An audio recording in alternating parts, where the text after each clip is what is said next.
ধন্যবাদ।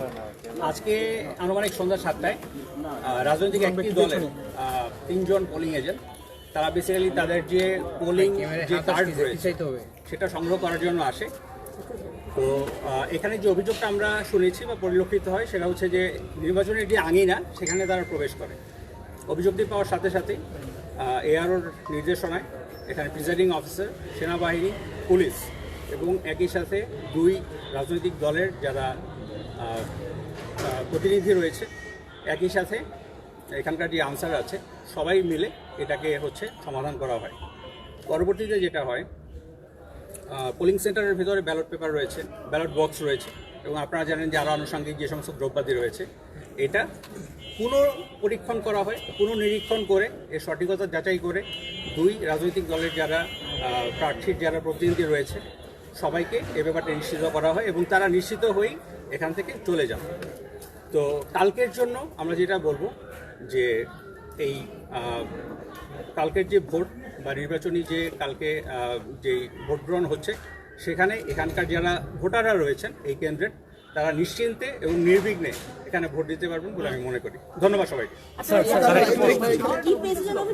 জি, এই তো মধ্যে আমরা যাচাই করেছি এবং ওখানে অভিযোগটা ছিল যে নির্বাচনী আঙিনায় তারা এসেছিল। তো নির্বাচনী আঙিনায় এটা তো আসলে একটা ব্যর্থ, কোনো সন্দেহ নেই। এটা পরবর্তীতে প্রিজাইডিং অফিসারকে বলা হয়েছে এবং এআরও এ ব্যাপারে এখন অনেক ইজ ভেরি স্ট্রিক্ট। সো সেই যেটা করছে এখন বাকি যত প্রিজাইডিং অফিসার ঢাকা 6 আসনের মধ্যে আছে, এভরিওয়ান ইজ ইনফর্ম এবং নাথিং সাচ সিগনিফিকেন্ট এরকম কোনো কিছু আর হবে না বলে আমরা মনে করছি। না, এখন পর্যন্ত আমরা এরকম কিছু মনে করছি না, কারণ এই ব্যাপারটি খুবই সুইফট। আর্মি অন দ্য স্পটে উইদিন 5 মিনিটস আমরা চলে আসছি। পুলিশের টিম আমরা এখানে দেখেছি, আনসার তো আপনারা জানেন এখানে আছে এবং এছাড়াও যে প্রিজাইডিং অফিসার তার যে টিম সবাই আছে। So it is very secure এবং এখান থেকে আমাদের যে বললাম যে উইদিন 5 মিনিটস আমরা আসছি এবং এইটা কালকের জন্য একই। সো আই এম শিওর যে এখানে কোনো কিছু হওয়ার কোনো সম্ভাবনা নাই। সবাই খুব নিশ্চিত ভোট দিতে আসবে, এটাই আমি মনে করছি।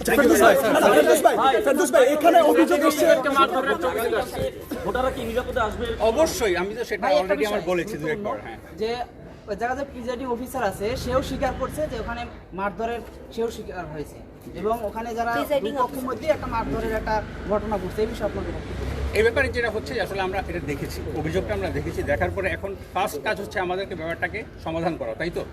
সো এই জিনিস যেন ফার্দার না হয় সেটা হচ্ছে আমাদের স্টপ করাটা সবচেয়ে বেশি এই পর্যন্ত আমার বলার ছিল। আপনাদের অন্য কিছু বলার থাকলে আমি পরবর্তীতে এটা নিয়ে ক্লিয়ার সূত্রাপুর কমিউনিটি সেন্টারের সামনে কি হয়েছিল, এটা কারাদণ্ডের একটা বিষয় বোধহয় ছিল। এই ব্যাপারে আমি অবগত। একজনকে 2 দিনের কারাদণ্ড দেওয়া হয়েছে। আচ্ছা, এটা জুডিশিয়াল ম্যাজিস্ট্রেট, এরকম আমরা শুনেছি একটি দলের ভোট প্রদান এবং তার সাথে কিছু টাকা এর সাথে এরকম একটা ইস্যু আমরা শুনেছি।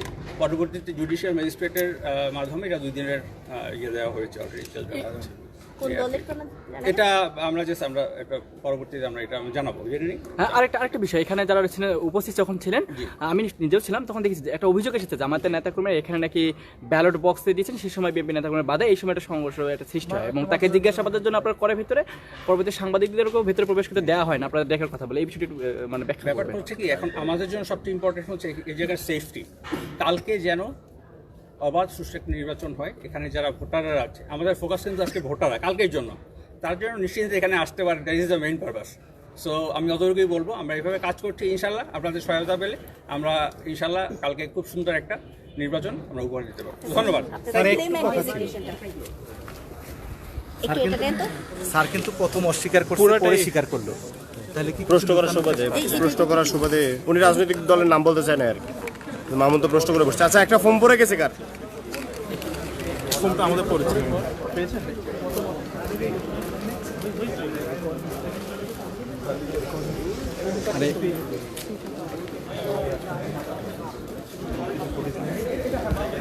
মানব জমিন